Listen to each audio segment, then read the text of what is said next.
Hello, my name is Peter Kerper. I'm the curator of Museum M here in Leuven, and we are delighted to have you here because you are one of our heroes in the field of museum education. Please, Pat Villeneuve, tell us something about your work. Well, it's really nice to be back here, Peter. I always enjoy working with you. I'm Pat Villeneuve. I am professor and director of arts administration in the Department of Art Education, Florida State University, where we have graduate programs, masters and doc, in edu-curation. Edu-curating, a large word. Please tell us, what does that mean? For me, it's an attempt to reconceptualize roles within the museum.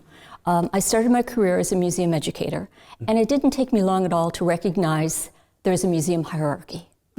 And the curators were here, and education was here. And there were so many things I wanted to do, and I kept working very hard to try to advance the position of education, if not even do this. But of course, I didn't have any luck with that. And one moment I realized, you know, curators are enjoying this position. They're not likely to give way. We need to find a different way to think about this. And that way that I thought about it was edu-curation. It was a reconceptualizing of how we do work.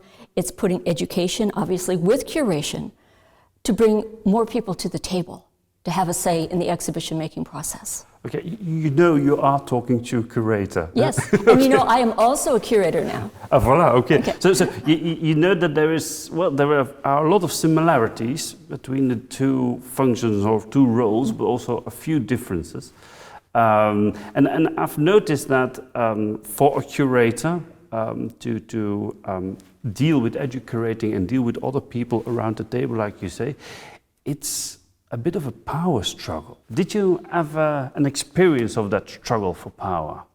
Well, yes, of course. And I think this is something that we just need to find a different way to think about. When I curate, I do curate collaboratively. And for me, it actually is a great relief because I don't have to be responsible for getting absolutely everything right.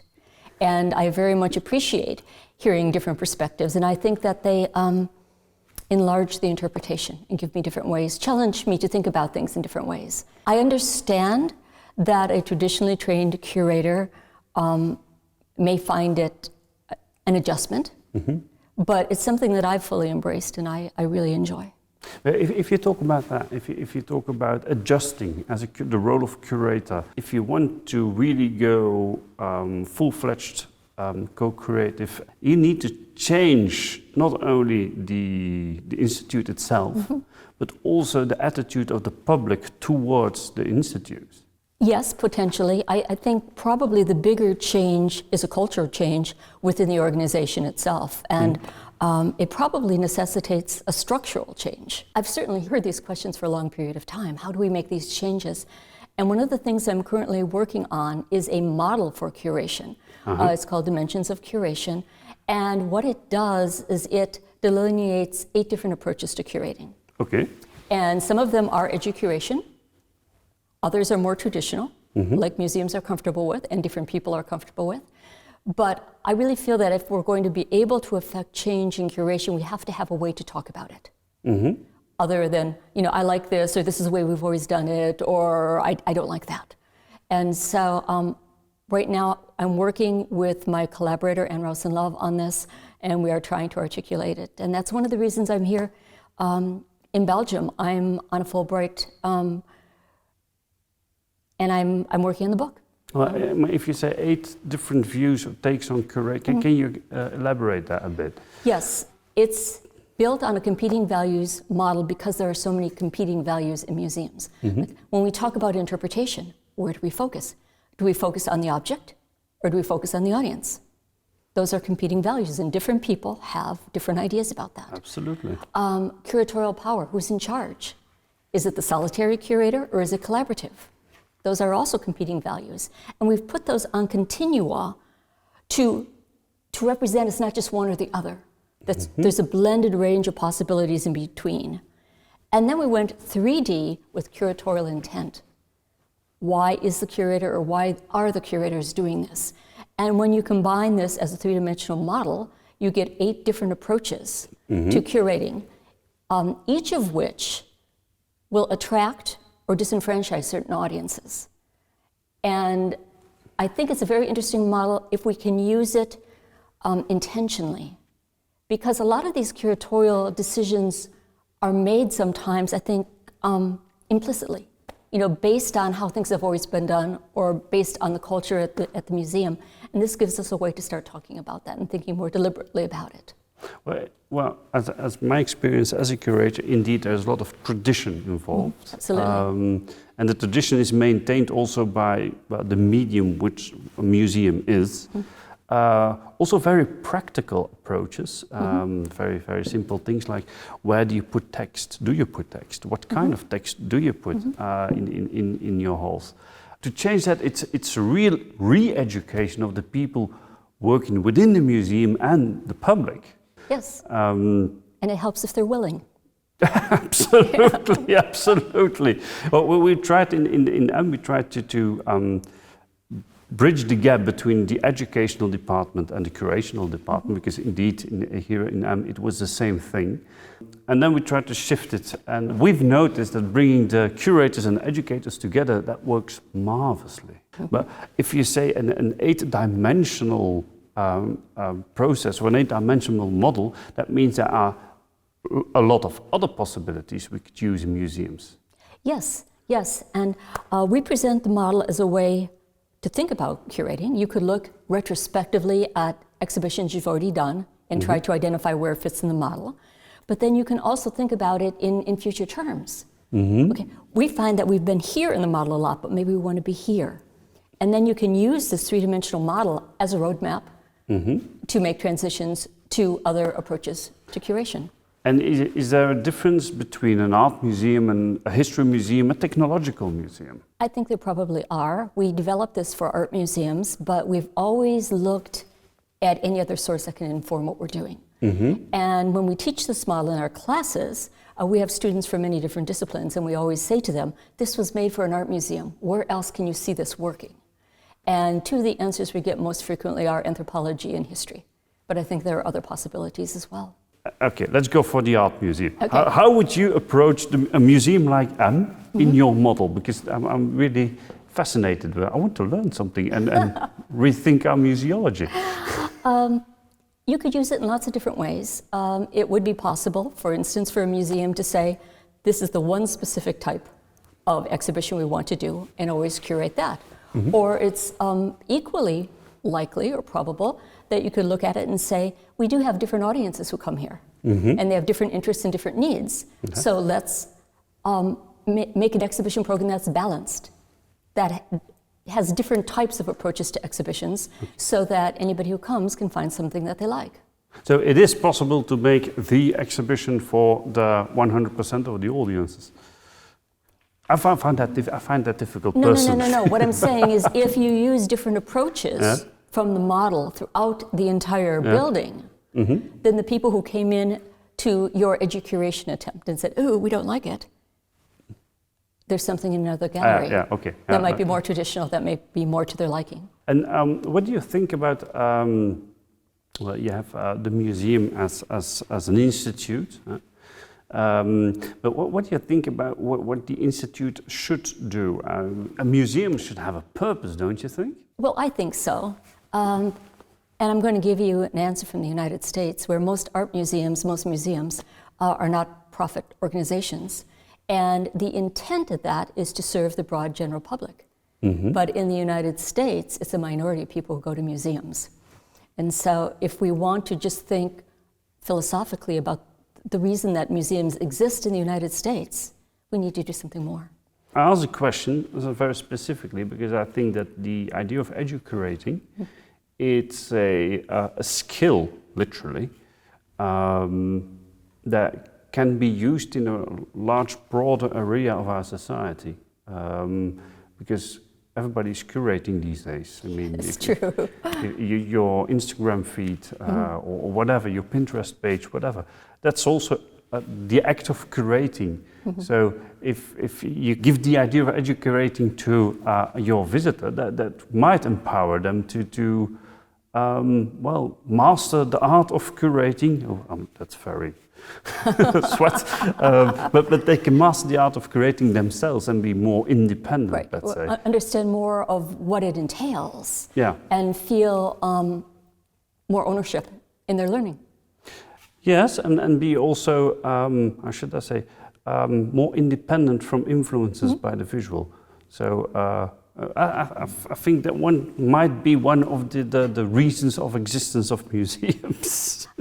I can see the visual literacy approach to M coming through here. Well, but it's not that different, you know. Yeah. The idea of visual literacy at the one side, the transhistorical approach at the other side, and the idea of edu-curating, it's three parts of the same coin. Difficult, but anyway, it's three dimensions of the same thing, and that is, in my opinion, I see they're really interrelated. I think visual literacy in particular is really important in museums, and that may depend on what country you're in. In the United States, in many ways, we have adult viewers who have not been trained as part of their public education to go to museums and have the visual skills to look and understand what they're looking at. And so working with visual literacy is a really good point of entry into starting to understand works of art on your own. Well, but then indeed we are talking yet again about art museums, literally. Another question is, if you do a cooperation between all the different people involved in the process, the public, the curator, what kind of problems do you encounter, and how do you deal with them? The one comment I hear the most is, this is going to take a lot of time. And I just say, because that's not the way you're used to doing it. If you'd always done it this way, you wouldn't think of it as taking a lot of time. You know, build it into your process. I've had some very interesting experiences with co-curation on trying to be a team player. And there was this one time that I thought I had this great novel idea, and I'm with a room full of people. And I said, what do you think of this? And it was like, oh, no, this would be bad, this wouldn't work. And there was one quick little minute there that I was so tempted to just say, well, I'm going to take my toys and go home then. And I'm like, no, you are an advocate for co-curation. You're an advocate for edu-curation. And learn your lesson. That means that no one person is going to get his way or her way all the time. Right. Okay. Imagine I'm in a scientific committee of an exhibition, and I have this idea I really want to work on, but probably a completely crazy idea, and I propose it to my fellows in the scientific committee, and it's completely out there, so they say, no, we're not going to do that. But you know you're onto something. Can't you force it a bit? Well, let me tell you specifically what this exhibition was about. We were using a museum's collections of modernist works on paper. And we knew from previous working with the audience that the audience didn't particularly care for these works of art, didn't understand them, just wasn't interested. And this museum was located in a very strong writing community with lots of poets. So the initial idea we had was to invite in local poets to write poems, evocative poems, expressing what they were seeing in the works of art. And we were all good with that. The activity where it fell apart, we were trying to decide how to engage people more in the galleries. And I just said, why don't we do magnetic poetry? Do you know what it is? You get a box of the little words on magnets and you put it on your refrigerator. Well, I thought it was just the coolest idea. And we had the installation team there. Wait, what are you going to put this on? You know, I said, well, can't we have metal by each artwork? No. And the poets were there. Who's going to pick the words? And I'm like, you know, can we have some blank ones? No. They have to do their own. And so I turned it back to them and said, okay, what else do we do then? Give me another idea. Give me a better idea. And honestly, I think that what they came up with, what they suggested, worked better than my idea. It was a bit of a collective wisdom. Yeah. And I think you just have to be prepared to win some and let other people win other times. That's one thing, but you also need to get the process right, I guess. You have to get the process right, and also you have to get certain critical information. I think we have to make sure that it's being addressed appropriately. Yeah. Well, I was thinking we did our very first way back project. We did like that. I mean, that's already years ago, and it turned out to be a horrific exhibition. The idea was very simple. Why was it horrific? It didn't function. It didn't work. It was a co-creative show we did with a lot of youngsters with contemporary art, and there was no curator involved. And so they had complete freedom, and we elaborated.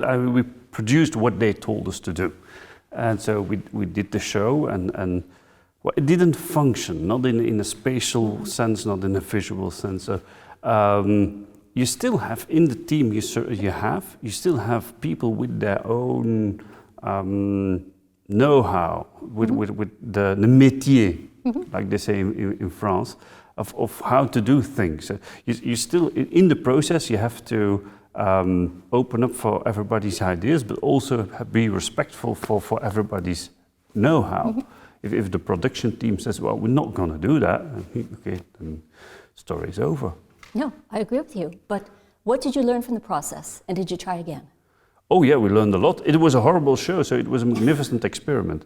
Because we did indeed learn a lot. And what we learned, for instance, was, okay, next time we don't go for co-creation, we're not going to give unlimited freedom. We're going to limit the freedom. We're going to give choices. We're going to not say, this is our entire collection, please choose. We're going to say, this is a selection we've made already, and here you can play with. It's really a process thing, and it's quite hard to learn it at an institute. Yes, it does take some commitment, it takes some investment.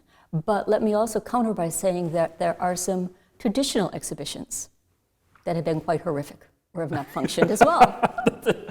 Absolutely true. That's absolutely true. But that's the métier of the curator. Of course, if he doesn't know his métier, then the exhibition will be horrific. That's absolutely true. And I'm not suggesting that edu-curation or co-curation proceed without a curator. We need all the right people, all the right expertise at the table. I'm just saying with co-curation, you have the advantage of not having to have all the expertise in one person. Yeah, and that's another question I wanted to ask. Normally in a museum, you already have all those skills. In a team, you have curators, educators, or do we need to learn new skills? There may be other skills. I worked at an academic museum, and we frequently tried to enlarge the type of exhibition that we would take, traveling exhibitions. So we took one on Costa Rica that was about gold, jade, and forests. And we had 6 curators sitting around the table saying, this looks like a great exhibition, but not my expertise, not my expertise. So we went over to anthropology, and we found an anthropologist who studied Costa Rica. We had another traveling exhibition about Czech scenography. Did not have that expertise either, so we went to the theater department. Okay. Sometimes it is people in your community who have cultural knowledge or historical memory. And they can be very important. And it's a different type of expertise that those of us who work in museums did not get through our education. And then also you get a much better relationship with the community around you. Also, I mean, that's part of the idea of co-curation. It's not speaking for them when we don't necessarily know. It's speaking with them. Yes. And accepting the consequences, because there are a lot of consequences if you do that. you can have a dramatic reinterpretation of a work of art because somebody who has not, let's say, a traditional art historian background interprets it in its own way. And then as a curator you have to say, okay, he's totally or she's totally entitled to have his own interpretation. That's a power play again. Sometimes though you even get in positions where people have different conceptions of what's a work of art. Well, we get that a lot sometimes. And that's where the educator at the table comes in. How so? Elaborate, please. In the United States, we've studied what we call levels of aesthetic development. And curators, people who work in museums, are very highly trained. And someone who comes from public education does not have benefit of that training, so has different ideas about those sorts of things. And so you're almost back to the curator-educator thing where we've got very different conceptions of this. And you don't want to give up what you know, and they don't want to think that what they know is less worthwhile. But that's where the educator can be the mediator and find ways to help people understand what it is that the curator is seeing and help bring the general public along. There's something else that was crossing my mind. If you talk about the empowerment of our visitors, well, you open up to the entire world because all our visitors not only have European or American backgrounds. Doing this, it opens it up to, in fact, everybody. Here in Leuven, we have 150 different kind of nationalities. They're all then welcome. That isn't a that's well, I never said that everybody gets a seat at the table every time. Would be nice, though. I think it's a matter of carefully choosing the appropriate community knowledge bearers who can add something to the exhibition that you're trying to produce. You use the term empowering. For me, I like to think about it as dignifying their lives and their experiences. For me, dignifying is about respecting what somebody has to offer. Empowering could be letting them have power whether or not they have the expertise to match that. Yes. Okay, I'm going to disagree on that. Okay. No, not disagree. No. That's push me, come on. In my experience, you want to empower people because the visitors, most of the visitors who come in a museum, they are not trained visually.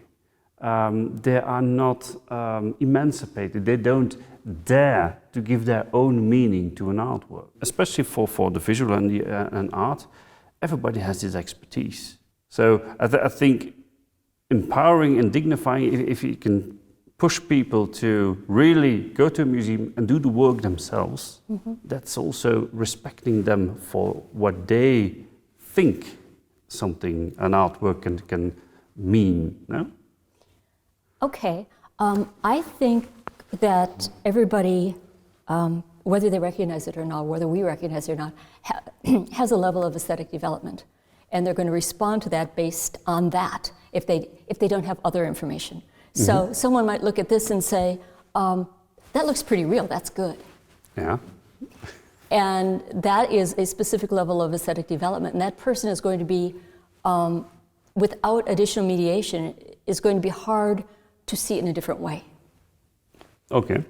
And so for me, dignifying is recognizing that, yes, that is how you see it. But there might be more to that. Okay. And that's where the education part comes in.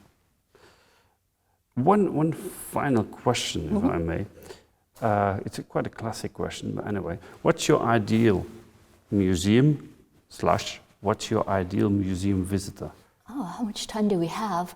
Go, please. My ideal museum visitor is anybody who wants to be there and is open-minded enough to come in and look and be open to learn. I don't know if there's an ideal museum, but I do appreciate museums that are willing to experiment and play and do co-curation and who really recognize the importance of engaging the public with what they have here.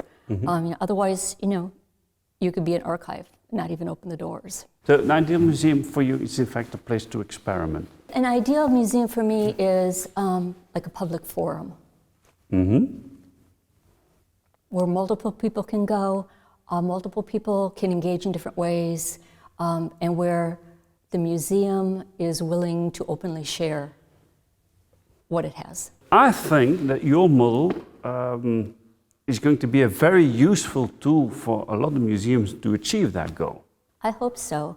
Back when I started in the field, my experience was that there were lots of museums who really wanted to open their doors and put on exhibitions for people who are a lot like them, as opposed to a broader public. There was in the last, let's say, 2 decades, there's a dramatic shift in that, isn't there? Yes, it's improving. Yes. Improving, that's Yes. I find it quite, I mean, improving, Yes. it's mildly put. I mean, there's a lot of experiments Yes, going on yes, now. Yes, indeed, okay.